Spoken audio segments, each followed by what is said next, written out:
50 years ago, Earth was different. Humans thought they were alone in the universe. They had no idea that aliens existed. They were still fighting small wars with each other over land and resources. Then the Korth came. Taimin was only 12 years old when the alien ships appeared in Earth's sky. He remembered watching the news with his family. The reporters were excited at first. First contact with alien life, they said. This will change everything. They were right, but not in the way anyone expected. The Korth ships were huge black, things that blocked out the sun. They came down from space like falling mountains. When they landed, the Korth came out. They looked like giant spiders made of metal and flesh. They had 10 legs each and mouths full of sharp teeth. The Korth did not come to talk. They came to take slaves. The first city they attacked was Tokyo. In 1 hour, it was gone. Not destroyed, taken. The Korth had weapons that could put entire cities to sleep.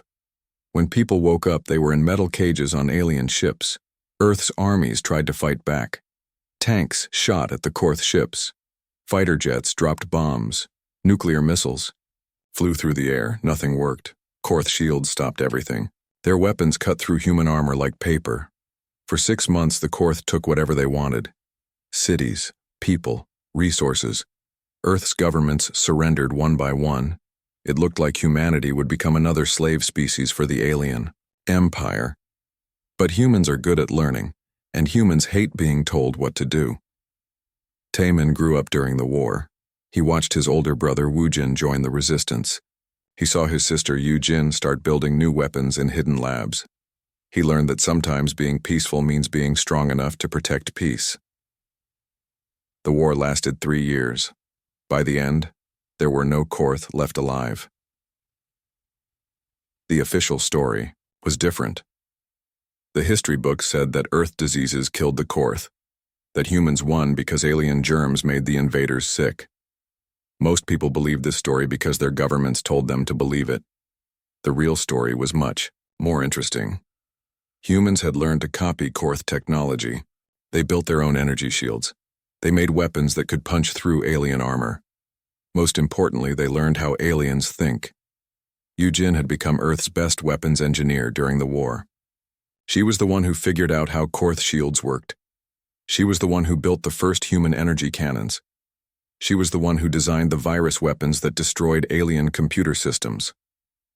Woojin became a fleet commander. He learned how to fight in space. He studied alien tactics and found their weaknesses. He was the one who led the final attack on the Korth home ships. When the war ended, Earth's leaders made a choice. They could tell the galaxy that humans had won a real victory. They could show their new weapons and demand respect. Or they could pretend to be weak and prepare for the next war in secret. They chose to hide their strength. Taimin was now in charge of Earth's real military. Not the fake navy that aliens could see, but the hidden fleet that could destroy entire star systems. His office was built inside an asteroid that looked like space rock but was really a massive weapons factory. "Show me the current numbers," Taimin said to his assistant Minho. Minho activated a hologram. "We now have 17,000 combat ships, all hidden in asteroid bases or cloaked stations. The aliens think we have 300 cargo vessels." Taimin smiled. "And our production capacity?" "We can build 50 new ships per day. We have weapons factories on 47 different asteroids. Each one looks like empty space to alien sensors." The hologram showed Earth's real military. Massive. Shipyards hidden inside fake asteroids. Weapons labs built under Earth's oceans. Training bases on the dark side of the moon. For 50 years, humans had been preparing for the next war. "What about the new weapons?" Taimin asked. Yujin's voice came from another hologram. She was working in a secret lab on Mars. "The quantum disruption missiles are ready. They can phase through any known alien shielding. One shot can destroy a ship the size of a city. And the neural hacking systems? Even better," Yujin said with a grin. "We can corrupt organic alien minds in seconds. Their thoughts become our thoughts. Their ships become our ships." This was humanity's greatest advantage. They had fought one alien species and learned from it. Then they spent 50 years studying every other alien species in the galaxy. They knew how each one thought. They knew their weaknesses. They knew their fears. Wu Jin appeared on another hologram. He was commanding a fleet near Jupiter, but his ships were completely invisible to any alien sensors. We've been testing the stealth systems against Veltar patrols. They fly right past us. They have no idea we're here. Perfect, Taemin said. What about their communication networks? We've been listening to their military chatter for 20 years, Wu Jin said. We know their battle plans before their own soldiers do. We know where every Veltar ship is at all times. The truth was that humans had been preparing for this day since the Korth War ended. While aliens thought humans were peaceful traitors, human agents had been spreading across the galaxy. They studied alien technology. They learned alien languages.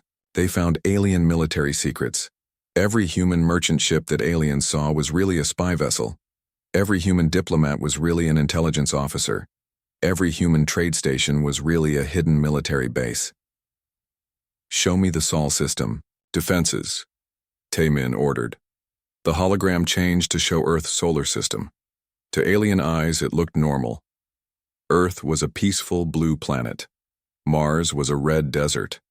The asteroid belt was just floating rocks. But Minho activated the real view.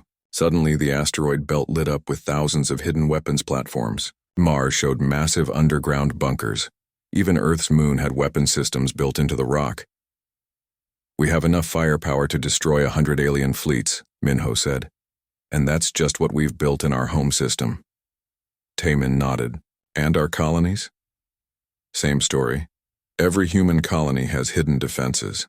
The aliens think they're looking at farming towns and mining camps. They're really looking at military fortresses. This was humanity's plan. Let the aliens think humans were weak. Let them believe their own propaganda about peaceful, helpless humans. Then, when the aliens finally decided to attack, they would face the shock of their lives. Sir, Minho said, we're getting reports from the Nexus Prime meeting. The Veltar have made their move. Taemin activated his command console. Show me. The hologram displayed Hyunwoo's report from the diplomatic station. The Veltar were demanding submission. They wanted to enslave humanity without firing a shot. They think, we'll surrender, Wu Jin said from his ship near Jupiter. They think we're too scared to fight, Yu Jin added from her lab on Mars. Taemin looked at the tactical displays. Veltar fleets were already moving toward human space. They expected no resistance. They thought they were conquering a species of farmers and merchants. All units, Taemin said into his communicator. This is Defense Command. Activate Phase 2. It's time to drop the mask. Across human space, military commanders received the signal. On hidden bases throughout the solar system, weapons came online. Stealth ships powered up their engines. Soldiers who had been pretending to be civilians put on their real uniforms. For 50 years, humanity had been preparing for this moment. The galaxy was about to learn that humans didn't crave peace because they were weak. They craved peace because they knew exactly how terrible war could be, and they were very, very good at it. The alarm started ringing at 600 hours on New Sol Colony. Kyung-soo was eating breakfast when his assistant ran into the room. Sir, Veltar ships, 50 of them coming toward the planet. Kyung-soo put down his coffee cup. He had been waiting for this moment for 3 years. How long until they arrive? 2 hours, sir. Good. Send out the distress signal. Make it sound scared. The assistant looked confused. Sir? Just do it, Kyung-soo said. He walked to his office and pressed a hidden button under his desk. Deep below the colony, machines started humming to life. New Sol was supposed to be a simple farming colony. The Veltar had studied it for months. They saw fields of grain and vegetables. They saw small houses where families lived. They saw one tiny spaceport with a few cargo ships. What they did not see was the massive underground military complex that had been built over the past 20 years. Minho was already in the hidden command center when Kyung-soo arrived. The room was full of screens and computers. 50 technicians sat at control stations. No one looked scared. Status report, Kyung-soo said. All defensive systems are online, Minho replied. The asteroid field weapons are charged and ready. Our stealth ships are in position. We're ready to spring the trap. On the main screen, they could see the Veltar fleet approaching. 50 warships, each one bigger than anything humans were supposed to have. The aliens were confident. They expected no resistance from a farming colony. "Sir," one technician said, "we're getting a message from the Veltar fleet." "Put it on screen." Veltar Admiral appeared on the monitor. He had the same dark red skin as all his species, but he wore a uniform covered in medals. "Human colony. This is Admiral Krex of the Veltar Empire. You will surrender immediately." Kyung-Soo sat in the governor's chair and made his voice sound frightened. "Admiral, please. We are just farmers. We have no weapons." Krex laughed. "No, human. That is why you will surrender. Open your shields and prepare for occupation." "But sir, our people are scared. Can you give us time to evacuate the children?" "No time," Krex said. "Lower your shields now or we will destroy your colony." Kyung-Soo looked at Minho and nodded. Minho pressed a button and the colony's fake shields went down. To the Veltar sensors, New Sol now looked completely defenseless. "Good," Krex said. "We are moving into position. Do not resist, and your people will not be harmed." The transmission ended. On the tactical display, they could see the Veltar ships spreading out around the planet. They were taking positions to occupy the colony and land their troops. "They're in the kill zone," Minho reported. Kyung-Soo waited. The Veltar ships came closer. Their weapons were powered down because they thought there was no threat. Their shields were at minimum power to save energy. "Sir, the communications," officer said. "Earth Command is asking if we're ready." Kyung-Soo looked at the display one more time. All 50 Veltar ships were now inside the asteroid field around New Sol. They had no idea that every piece of space rock around them was really a hidden weapon platform. "Tell Earth Command," Kyung-Soo said. "It's time to show them what human farmers can really do." He pressed the activation button. Suddenly, the asteroid field came alive. Hundreds of rocks that had looked dead and empty now blazed with energy. Hidden weapon systems activated. Missiles launched from concealed silos. Energy beams shot out from camouflaged gun platforms. The Veltar fleet had no time to react. In the first 10 seconds, 20 of their ships exploded. In the next 10 seconds, another 15 were destroyed. The remaining ships tried to raise their shields and return fire. It was too late. "Launch the stealth ships," Kyung-Soo ordered. Around, the planet's space seemed to ripple like water. Suddenly, 30 human warships appeared from nowhere. They had been hiding with cloaking technology that made them completely invisible. Haewon was commanding the stealth destroyer Silent Thunder. For 2 hours, she had been floating in space right next to the Veltar flagship. The aliens had no idea she was there. "All weapons, fire," Haewon commanded. Silent Thunder opened fire at point-blank range. The Veltar flagship's shields were still down. Human quantum disruption missiles phased right through the ship's armor and exploded inside. The massive alien warship broke apart like a toy.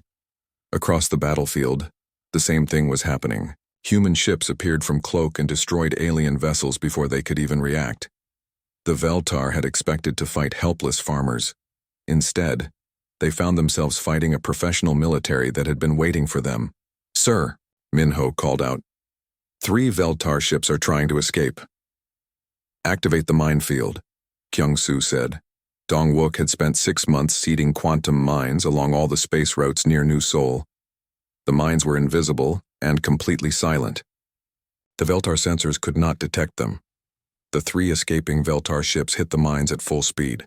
The explosions lit up space like new stars. In 15 minutes, the entire Veltar invasion fleet was destroyed. 50 of their best warships were now space debris. Not a single human ship was even damaged. "Sir," the communications officer said, "we're getting reports from other colonies." The main screen showed tactical displays from across human space. At every colony the Veltar had attacked, the same thing was happening. Hidden human defenses were destroying alien fleets with ease. On Busan Station, Commander Seung-ho had waited until the Veltar ships were docked and unloading troops. Then he activated the station's hidden weapons and destroyed the alien ships while their crews were still inside the docking bays. At New Jeju mining colony, Governor Inho had let the Veltar land their invasion force. The aliens thought they had conquered the planet. Then the mining equipment revealed itself to be disguised military vehicles, and the miners turned out to be soldiers in disguise. On every human world, the story was the same. The Veltar had expected to find weak, scared farmers. Instead, they found military fortresses defended by some of the best soldiers in the galaxy. "Sir," Minho said, "Earth Command reports that Phase 3 is complete. All Veltar invasion fleets have been destroyed."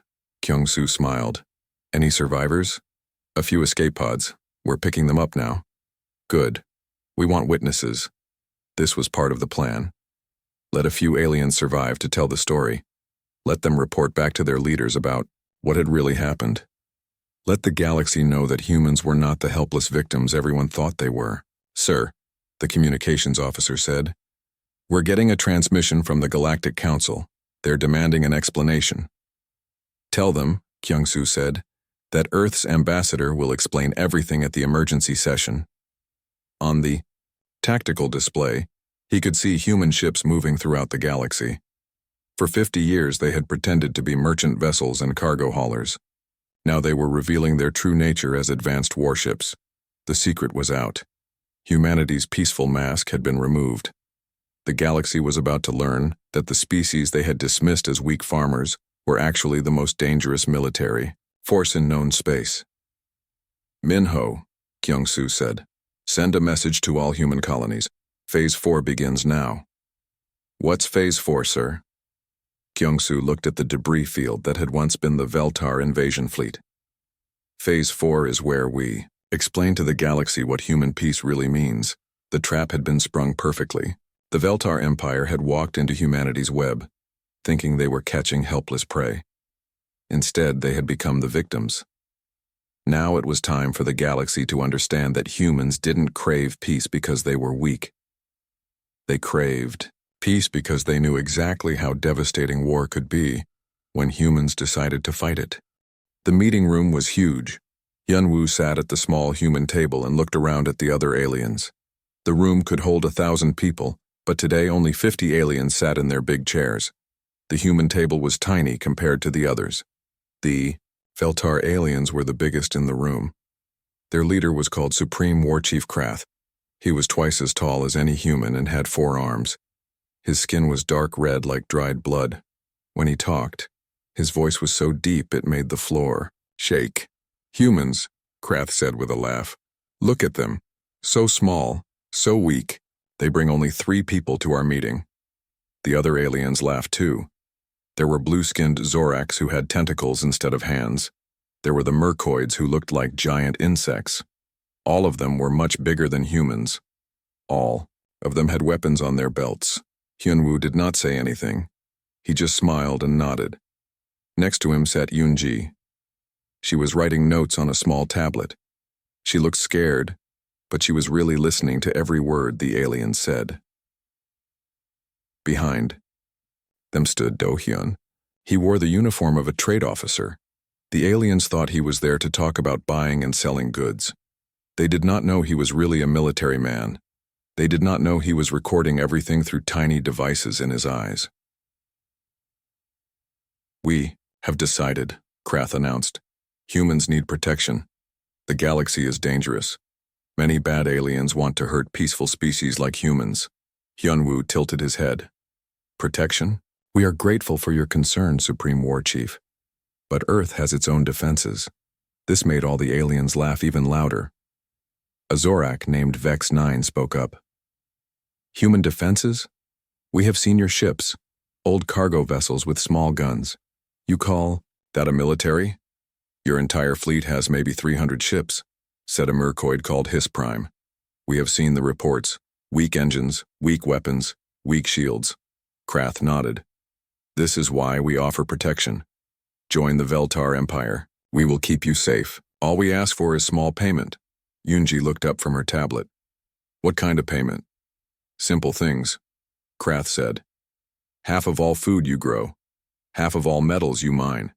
Half of all the smart humans to work for us. Very fair deal. The room went quiet. Yunwu felt anger rise in his chest, but he kept his face calm. This was not really a protection offer. This was slavery with nice words. That seems like a lot, Yunwu said slowly. Not a lot, Vex9 said. Very little. Consider the alternative. Alternative? Yunji asked. His prime made a clicking sound that might have been laughter. Bad things happen to species without protection.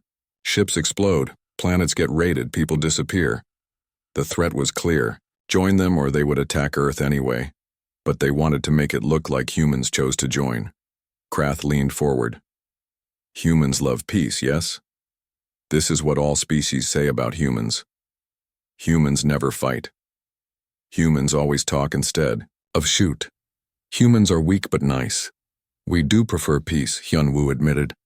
Of course you do, Krath said, because you cannot win wars.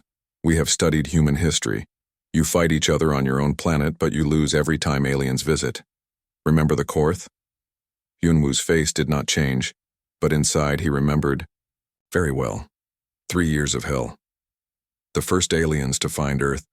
They came to enslave humans and take the planet. That war changed everything for humanity.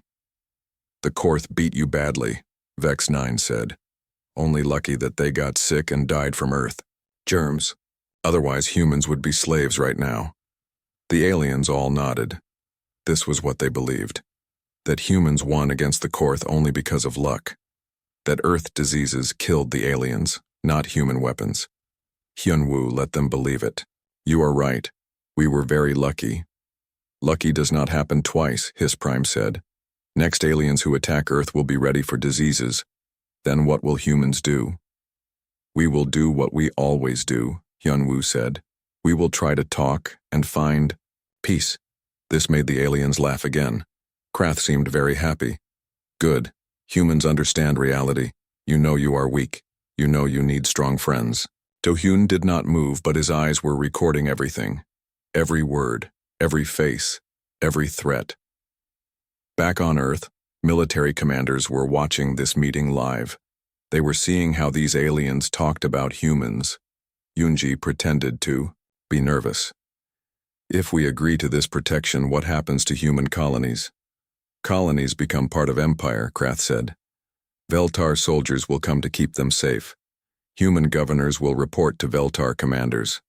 And if humans refuse, this generous offer, Hyunwoo asked. The room went very quiet. Krath's 4 eyes stared at Hyunwoo. Refuse? Why would peace-loving humans refuse protection? I am just asking what would happen. Krath's voice became dangerous. Bad things happen to species who refuse help. Pirates attack their ships. Rebels cause trouble on their planets. Accidents happen to their leaders. The message was clear. Say yes or we will attack you anyway. Hyunwoo was quiet for a long moment. He looked at Yunji, who gave a tiny nod. He looked at Do-hyun, who did not move. Then he looked back at Krath. Earth will consider your generous offer, Hyunwoo said. Consider. Krath sounded angry. This is not a request, human. This is reality. Accept protection or face consequences. We accept, Hyunwoo said quietly. The aliens cheered. They thought they had won. They thought humans were so scared that they gave up without even trying to negotiate. Krath stood up and all 4 of his arms spread wide. Excellent. Veltar Empire welcomes human colonies. We will send ships to your worlds next week to begin. Protection. So soon? Yunji asked. Why wait? Vex9 said. Protection should start immediately, before other aliens get ideas about attacking weak humans. Hyunwoo stood up too. Of course. We are grateful for your concern for human safety. The yacht meeting was over. The aliens were talking and laughing as humans packed their things. They thought they had just gained a new slave species without firing a shot. As they walked toward the exit, Yunji whispered very quietly to Hyunwoo. Did you see how they talked about our ships? 300 cargo vessels with weak guns, Hyunwoo whispered back. Perfect, Do-hyun said without moving his lips. When they reached their small ship, Hyunwoo sent a coded message to Earth. To anyone watching, It looked like a routine report, but the real message was hidden in the signal pattern. Phase 1. Complete. They believe the lie. Back on Earth, So-Young received the message in the secret command center below the ocean. She smiled as she passed it to her commanders. The aliens thought humans were weak and scared. They thought Earth had only 300 old cargo ships. They thought humans would do anything to avoid a fight. They were about to learn how wrong they were. The Galactic Council chamber had never been so full. Representatives from every known species sat in the massive room. They were all talking at once, and most of them sounded angry or scared. Ji-hoon walked into the chamber wearing a different uniform than before. Instead of the simple diplomatic clothes he had worn as Ambassador Hyunwoo, he now wore the dark blue uniform of Earth's Supreme Military Commander. 4 stars shone on his shoulders. The talking stopped. Every alien eye in the room stared at him. "You lied to us," Supreme War Chief Krath said. His voice was full of rage. "You are not Ambassador Hyunwoo. You are a military commander." "I am both," Ji-hoon said calmly. "On Earth, our diplomats and our military work together. We believe that the best way to keep peace is to be ready for war." "The Veltar invasion fleet is gone," said Vex 9 of the Zorax. 50 ships, thousands of soldiers, all destroyed in one day. "They attacked human colonies," Ji-hoon replied. "We defended ourselves." "With what?" demanded Hiss Prime of the Mercoids. "You said you only had cargo ships." Ji-hoon smiled. "I said we had cargo ships. I never said that was all we had." A new hologram appeared in the center of the room.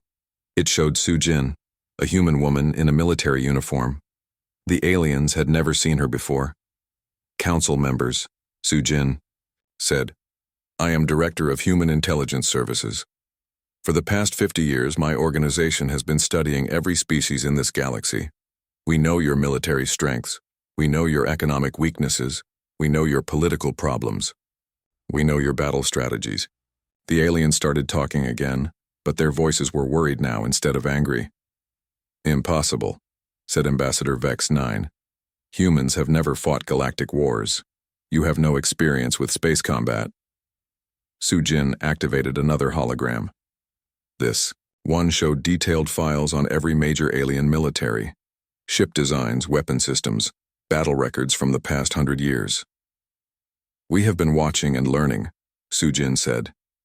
"Every human merchant who visited your worlds was gathering information. Every human diplomat was studying your governments. Every human trade station was monitoring your communications. The Zorak ambassador's tentacles were shaking. You were spying on us for 50 years? We were protecting ourselves," Ji-hoon said. "The first aliens who found Earth tried to enslave us. We learned that the galaxy is a dangerous place. We decided to be ready for the next threat. The Korth," said Hiss Prime. "But they died from Earth diseases. You won by luck." Ji-hoon's expression became cold. "The Korth died because we killed them, every last one. The disease story was something we told the galaxy to make you think we were weak." The chamber went silent. This was not what any of them had expected to hear. "Show them," Ji-hoon said. Soo-jin activated a new hologram. This one showed the real history of the Korth War. Human ships attacking alien vessels. Human soldiers fighting. Alien troops. Human weapons destroying Korth cities. 3 years of war, Soo-jin explained. By the end, we had learned to use their own technology against them. We built better weapons, we developed better tactics, we won because we are very good at learning and very good at fighting. "But you always talk about peace," said a delegate from the Rethian Republic. "You never threaten anyone. You never show aggression." "Because we don't want to fight," Ji-hoon said. "War is terrible. People die. Cities are destroyed. Families are torn apart. We prefer to solve problems with words instead of weapons." "Then why build such a large military?" asked the Rethian. "Because sometimes people don't want to listen to words." Chan-woo appeared on another hologram. He wore the uniform of Earth's Space Force Admiral. Behind him, the display showed hundreds of human warships.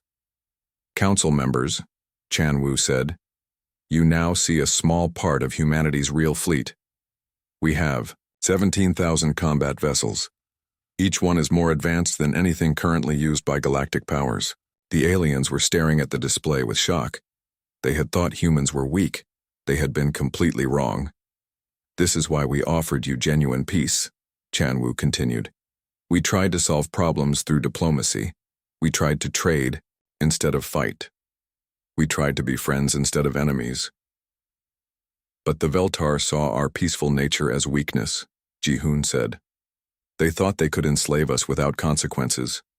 They were wrong. Supreme War Chief Krath was still angry, but now he looked worried too. What do you want from us? The same thing we have always wanted, Ji-hoon said. Peace. Peace? Vex 9's tentacles were waving wildly. You just destroyed an entire fleet.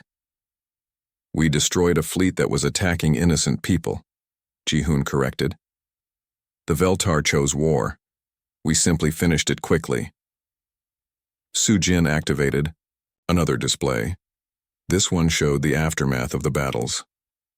Every Veltar attack was recorded. We have proof that they fired first. We have proof that they threatened civilian colonies. We defended ourselves according to galactic law.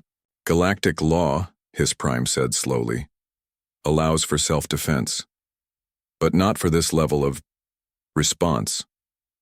What level would you prefer? Chan Wu asked. Should we have let them enslave our people? Should we have surrendered our children to alien masters? The chamber was quiet again. The aliens were starting to understand something important. Humans had not attacked anyone. They had simply revealed that they were much stronger than anyone had imagined. What happens now? Asked the Rethian delegate. Ji-hoon stood up. Now you have a choice. The same choice we offered 50 years ago. The same choice we offered last week. The same choice we offer today. Which is? Peace, Ji-hoon said simply. Work with us to build a galaxy where all species can live safely. Trade instead of raid. Talk instead of fight. Build instead of destroy. And if we refuse? Asked. Krath Chan Wu's image smiled, but it was not a friendly smile. The Veltar refused. You can see how that ended. You're threatening us, Vex 9 accused. No, Ji-hoon said. We're offering you protection. The galaxy has always been dangerous. Strong species attack weak ones. Pirates raid trade routes. Empires conquer planets. But now there is a new option. What option? Join the human peace zone, Chan Wu explained. Any species that signs a non-aggression pact with Earth gets our protection. Anyone who attacks our friends will face human military response. The aliens looked around at each other. They were realizing that everything had changed. For thousands of years, the galaxy had been ruled by whoever had the biggest guns. Now humans had the biggest guns, and they were offering to use them to protect peaceful species. How do we know you won't attack us later? Asked the Rethian. Su-jin answered this time. Because we've had the power to conquer the galaxy for 50 years and we haven't done it. We could have destroyed every fleet and enslaved every species. Instead, we chose to trade and talk and try to be friends. You deceived us, His Prime pointed out. We protected ourselves, Ji-hoon corrected. There's a difference. What's the difference? Deception is when you lie to hurt someone. Protection is when you hide your strength until someone forces you to use it. The chamber was quiet for a long moment. Then the Rethian delegate spoke up. The Rethian Republic would like to discuss terms for joining this human peace zone. Other voices started speaking up around the room. Small species that had always lived in fear of bigger ones. Peaceful traders who were tired of being raided by pirates. Civilizations that wanted to build instead of fight. Supreme War Chief Krath stood up. The Veltar Empire does not surrender to anyone. The Veltar Empire no longer exists, Chan Wu said quietly. We didn't just destroy your invasion fleet. We destroyed every Veltar military base, every weapons factory, every warship. Your empire is finished. Krath's face turned even darker. Redus, we dare to protect innocent people from bullies, Ji-hoon said. That's what peace means to humans. Not the absence of conflict, but the presence of justice. The session ended with most species requesting formal meetings with human diplomats. The galaxy had learned that humans were not weak farmers who could be pushed around. They were the most powerful military force in known space, and they were willing to use that power to protect peace. As Ji-hoon left the chamber, he sent a message to Earth. Phase 4 complete. The galaxy understands. 6 months later, the galaxy looked very different. In-ho stood on the observation deck of Unity Station and watched ships from dozens of species dock at the massive spaceport. Rethian cargo vessels brought rare metals. Zorak science ships carried new research data. Even former Veltar worlds sent trade delegations. The station itself was a symbol of the new order. Built in neutral space, it was jointly operated by humans and 12 other species. For the first time in galactic history, different aliens were working together as equals instead of as conquerors and conquered. "Sir," his assistant Ye-jin said, "the morning reports are ready." In-ho nodded. As humanity's first galactic security advisor, he needed to stay informed about everything happening across known space. "The Zorak Republic has completed their disarmament," Ye-jin reported. "They've converted their military shipyards to civilian use just as promised." "Good. What about the former Veltar territories? 17 worlds have requested membership in the Human Peace Zone. 3 others are still deciding. The remaining Veltar military commanders have agreed to the surrender terms." In-ho smiled. The Veltar Empire had collapsed completely after losing their invasion fleet. Some former Veltar worlds had tried to keep fighting, but they quickly learned that human intelligence networks knew about every hidden base and secret weapon. It was not a long war. Human fleets appeared in Veltar space and gave simple ultimatums: surrender peacefully or be destroyed. Most chose to surrender. "Any pirate activity?" In-ho asked. "Down by 70%, Ye-jin said. Most pirate groups have disbanded since we started the patrol program. This was one of humanity's most effective strategies. Human warships now patrolled all major trade routes. Pirates who tried to attack merchant vessels found themselves facing advanced human military technology. Word spread quickly that piracy was no longer a profitable career." "Sir," Ye-jin continued, "we're getting a transmission from the research station at Kepler Prime. The hologram activated to show Dr. Yu-jin working in a massive laboratory. Around her, humans and aliens worked side by side on various projects." "In-ho," she said with a smile, "I have good news. The quantum disruption technology has been successfully converted for civilian use." "How so?" "We can now use the same energy systems that powered our weapons to power faster-than-light communication networks. Ships anywhere in the galaxy can now talk to each other instantly. This was part of humanity's open-hand protocol. Instead of keeping their advanced technology secret, humans were sharing it with allied species, but only the peaceful applications. The weapons technology remained strictly controlled." "What about the medical projects?" In-ho asked. "Even better," Yu-jin said. "The neural interface systems we developed for warfare can be used to treat brain injuries in any species. We've already cured paralysis in Rethian patients and memory loss in Zorak elders." In-ho nodded approvingly. This was exactly what humanity wanted. Their military research was finding new life as tools for healing and building instead of destroying. "Sir," Ye-jin said, "Ambassador Young-soo is requesting a meeting. He says it's urgent." The hologram switched to show Young-soo in the diplomatic section of Unity Station. Behind him, representatives from dozens of species were waiting in a large conference room. "In-ho," Young-soo said, "we have a situation. The Krillian Empire has sent a war fleet toward the Epsilon sector. They're threatening to attack the independent worlds there." "How big is their fleet?" 200 ships. They think they can conquer the sector before human forces arrive to stop them." In-ho was quiet for a moment. The Krillians were one of the few major powers that had refused to join the Human Peace Zone. They believed they could still expand through conquest like the old days. "What's our response time?" In-ho asked.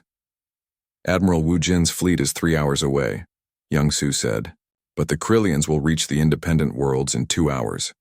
"Not a problem," In-ho said. "Activate the local defense grid." Young-soo looked confused. "What local defense grid?" In-ho smiled. The one we built around every inhabited system in the galaxy over the past 6 months. This was humanity's greatest secret project. While everyone was watching the big diplomatic meetings and trade negotiations, human engineers had been quietly installing defense satellites around every populated world. Not just human worlds, every world. Yejin, Inho said. Contact Seung-ho at Fleet Command. Tell him to activate Grid Section Epsilon 7. Yes, sir. The hologram switched to show space around the Epsilon sector. To normal sensors, it looked empty except for the approaching Krillian fleet. But when the defense grid activated, hundreds of hidden weapon platforms appeared from Cloak. The Krillian ships found themselves surrounded by more firepower than they had ever seen. Their admiral sent a desperate message asking for terms of surrender. No shots fired, Inho noted with satisfaction. Just the threat of overwhelming force. Sir, Youngsu said, the Krillian ambassador is asking for an emergency meeting. Tell him he can meet with our diplomats after his fleet withdraws from the sector. This was how human peace worked. Not through weakness or surrender, but through being so strong that fighting became pointless for potential aggressors. Sir, Yejin said, we're getting reports from Earth. President Taimin wants to address the Galactic Council. The main hologram activated to show Taimin in Earth's capital. He was no longer hiding his role as humanity's military leader. The whole galaxy now knew that Earth's civilian government was actually run by former military commanders. Citizens of the galaxy, Taimin began. 6 months ago, some of you thought humans were weak. You thought we could be bullied or enslaved. You were wrong. The transmission was being broadcast to every world in known space. Billions of beings were watching. But we don't want to rule you, Taimin continued. We don't want to conquer your worlds or steal your resources. We want something much simpler. We want peace. Real peace. Not the peace of surrender, but the peace of security. Not the peace of the weak, but the peace of the strong. He activated a tactical display showing the current state of the galaxy. Piracy is down 70%. Border conflicts have been reduced to 0. Trade between species has increased by 400%. This is what human peace looks like. Some of you still think you can return to the old ways. You think you can build armies and conquer neighbors and take what you want by force. You are welcome to try. The display showed the locations of human fleets throughout the galaxy. There were a lot of them. But understand this, Taimin said. Humanity has spent 50 years preparing for war so that we could have peace. We are very good at war. We are better at it than anyone else in the galaxy. This is not a threat. This is simply a fact. The choice is yours. Join us in building a peaceful galaxy where all species can prosper, or continue the old ways of conquest and violence. But know that if you choose violence, you will lose. The transmission ended. Inho watched the reactions from species across the galaxy. Most were positive. The smaller, weaker civilizations were grateful for human protection. The trading species were happy about increased profits. Even some former military powers were discovering that peace was more profitable than war. Sir, Yejin said, Admiral Wu Jin reports that the Krillian fleet has withdrawn from the Epsilon sector. They're requesting formal peace negotiations. Good, Inho said. Schedule a meeting for next week. And sir, the Zephyrian Collective has just signed the Non-Aggression Pact. That makes 43 species in the human peace zone. Inho nodded. The galaxy was learning. Slowly but surely. Sir, Youngsu said from the diplomatic section, I have a question. What is it? What happens when every species has joined the peace zone? What happens when there are no more threats? To fight? Inho looked out at the ships docking at Unity Station. Humans and aliens working together. Former enemies becoming trading partners. Science and art flourishing instead of weapons and warfare. Then we'll have achieved our goal. He said. A galaxy where children can grow up without fear. Where scientists can research cures instead of weapons. Where artists can create beauty instead of propaganda. And what will humanity do then? Inho smiled. The same thing we've always done. We'll explore. We'll learn. We'll build. We'll dream of what's possible and then make it real. He activated a new display showing the edge of the galaxy. There are other galaxies out there, other civilizations. Maybe some of them are peaceful, maybe some of them aren't. And if they aren't peaceful, then they'll learn the same lesson our galaxy learned. That humans don't crave peace because we're weak. We crave peace because we know exactly how terrible war can be when we decide to fight it. The new galactic order was stable and growing stronger every day. Humanity had gotten their peace. But it was peace on their own terms, protected by the strongest military force in known space and maintained by the clear understanding that aggression would be met with overwhelming response. The galaxy had learned to be peaceful. Not because they wanted to, but because humanity had made any other choice too dangerous to consider. And that, Inho thought, was exactly how peace should work.